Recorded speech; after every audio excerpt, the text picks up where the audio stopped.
가짜 부흥, Counterfeit Revival.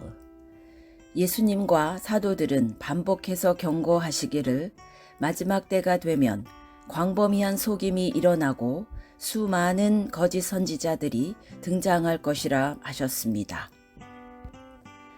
성령이 밝히 말씀하시기를 후일에 어떤 사람들이 믿음에서 떠나 미혹하는 영과 귀신의 가르침을 따르리라 하셨으니, 지금 우리가 살고 있는 이 시대에 그 경고와 예언은 사실로 드러나고 있습니다.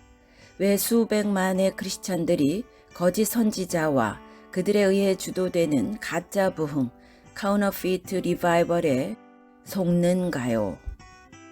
왜 수많은 설교자들이 부도덕과 탐욕의 미끼에 넘어가는 것일까요?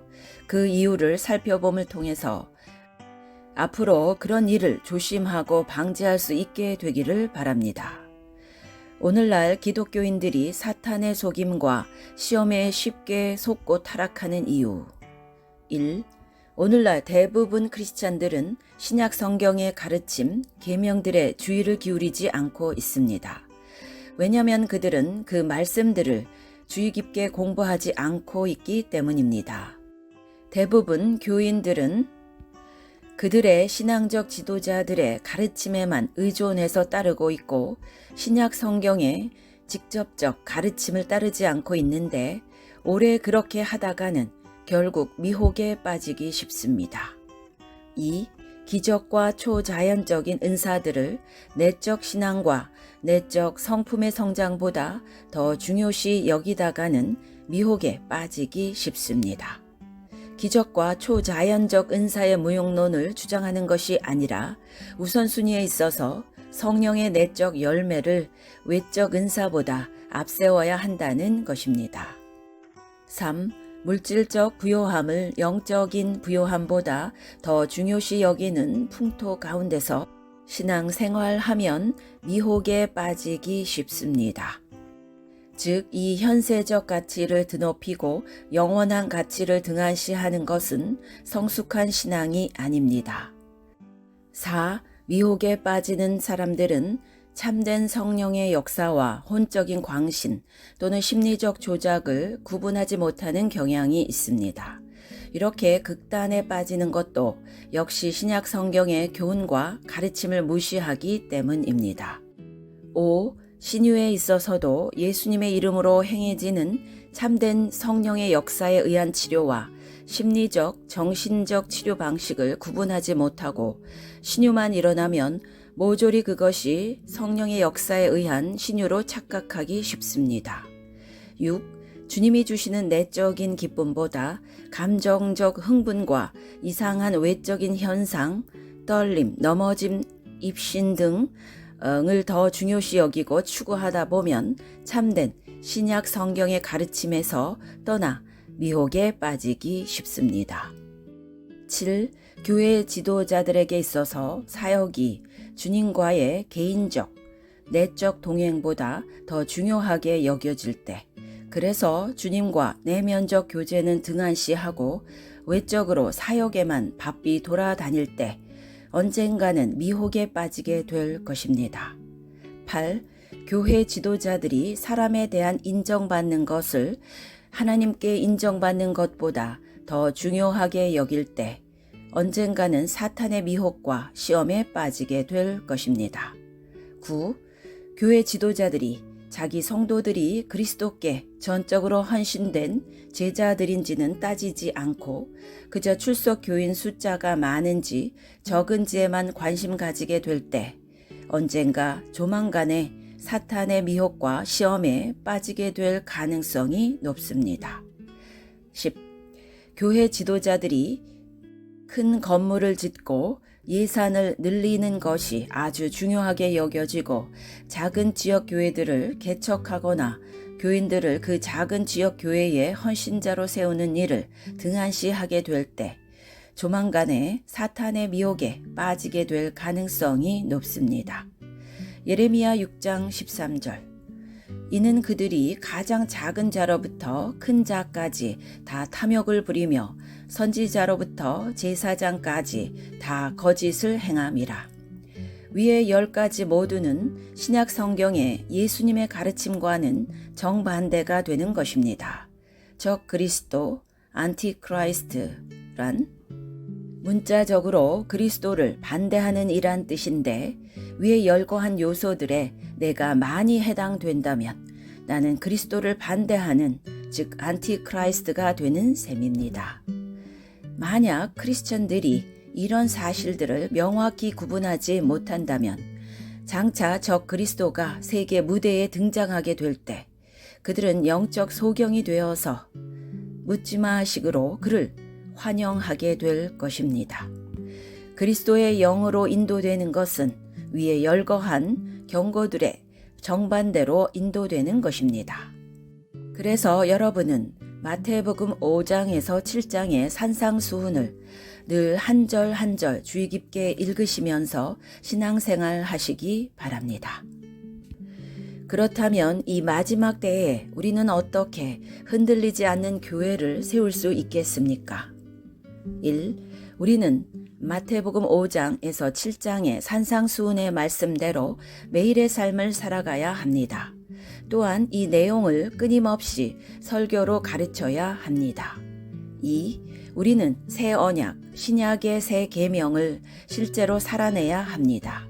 구약의 옛 언약이 아닙니다. 이 일을 위해서 우리는 새 언약과 옛 언약의 차이를 분명히 알아야 합니다. 고린도후서 3장 6절. 그가 또한 우리를 새 언약의 일꾼 되기에 만족하게 하셨으니 율법 조문으로 하지 아니하고 오직 영으로 함이니 율법 조문은 죽이는 것이요 영은 살리는 것이니라. 그러기 위해서 우리는 새 언약을 잘 가르치고 지켜야 합니다. 그리고 우리는 구약의 위대한 옛 언약적 인물들을 본받아 살기보다 신약의 새 언약의 중보이시며 새 언약의 모델이신 예수 그리스도를 본받아 살기를 힘써야 합니다. 모세, 다윗, 엘리야 같은 옛 언약의 모델을 따라 살려는 신자들은 많은데 새 언약의 모델이신 예수님이나 바울을 본받아 살려는 신자들은 많지 않습니다. 히브리서 11장에 나오는 옛 언약의 성도들과 새 언약의 예수님과의 차이는 히브리서 12장 1절로 2절에 아주 명확히 나타나 있습니다.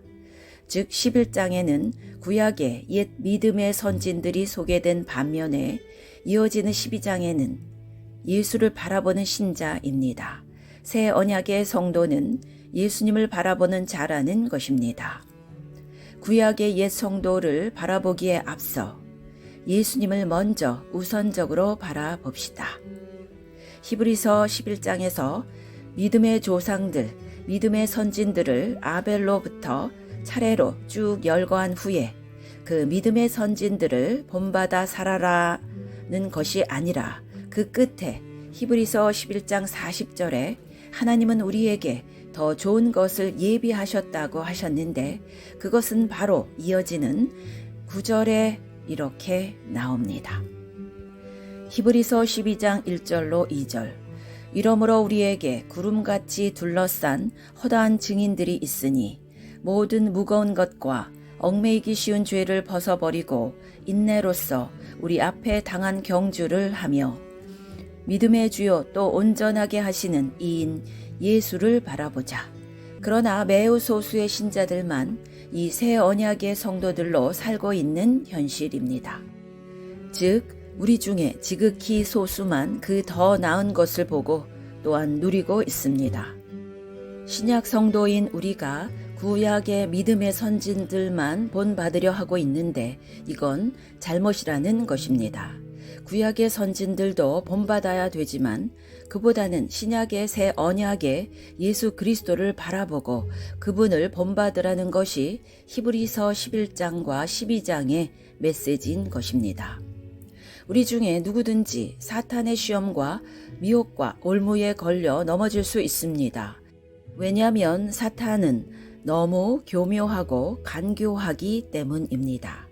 그래서 항상 주의하고 깨어있지 않으면 결국 무자비하게 도적질하고 죽이고 멸망시키는 사탄의 밥이 될 수 있습니다. 깨어있는 방식은 새 언약인 신약 성경을 마태복음 처음부터 요한계시록 끝까지 한 절 한 절 주의 깊게 읽으면서 자신이 그 계명에 맞춰서 순종해서 살아가는 것입니다. 그저 누가 떠먹여주는 밥만 먹으려 해서는 안 됩니다. 우리의 안전은 신약 성경의 가르침에 순종하는 데 있는 것이지 지도자에게 그 책임을 전부 맡겨놓거나 떠넘겨서는 안 됩니다. 자기 영혼은 일단 자기가 책임지는 가운데 영적이며 경건한 지도자의 교훈을 받아야 합니다. 또한 우리가 다른 크리스찬이 혹시 넘어지는 것을 본다면 그를 비난하기보다는 오히려 나 역시 똑같이 넘어질 수 있다는 교훈을 그로부터 받아야 하겠습니다.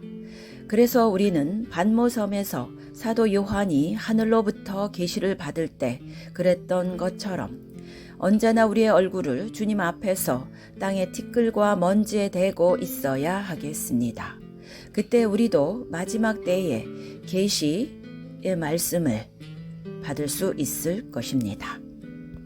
우리가 스스로 겸비할 때 우리는 넉넉히 이기는 자가 되는 은혜를 받게 될 것입니다.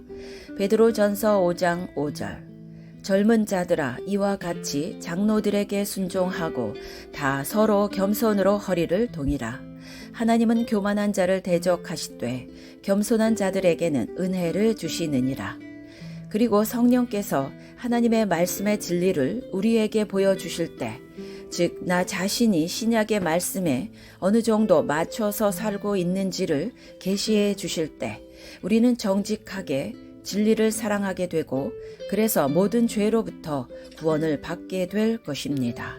아래 구절을 주의 깊게 읽어 보십시오. 데살로니가 후서 2장 10절로 11절 불의의 모든 속임으로 멸망하는 자들에게 있으리니 이는 그들이 진리의 사랑을 받지 아니하며 구원함을 받지 못함이라. 위 말씀에 의하면 그들이 진리를 사랑하지 않아서 구원을 받지 못했다고 했습니다. 즉 신약 성경 새 언약의 말씀을 한 절 한 절 주의 깊게 읽지 않았다는 것입니다. 바꾸어 말하면 진리를 사랑하는 길이 사탄의 모든 속임으로부터 우리가 하나님에 의해 보호되고 결국 영혼의 구원을 받는 길이라는 것입니다. 아멘.